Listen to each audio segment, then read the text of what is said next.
News, మంచి వార్త.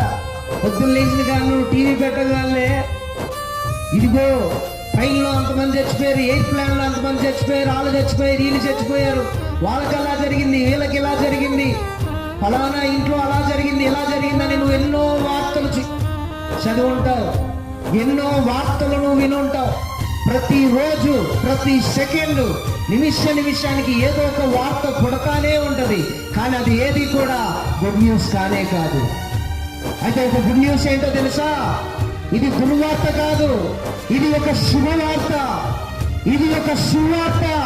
అది ఏమిటి అంటే నీ కొరకు ఒక రక్షకుడు పుట్టి ఉన్నాడు. ఆయన పేరేంటి చెప్పండి? యేసు అన్న మాటకు అర్థం ఎవరో తెలుసు చెప్పండి? రక్షకుడు. Hallelujah. What is the meaning of Jesus? ఆ నేమ్ కి అర్థం ఏమిటి అంటే సేవియర్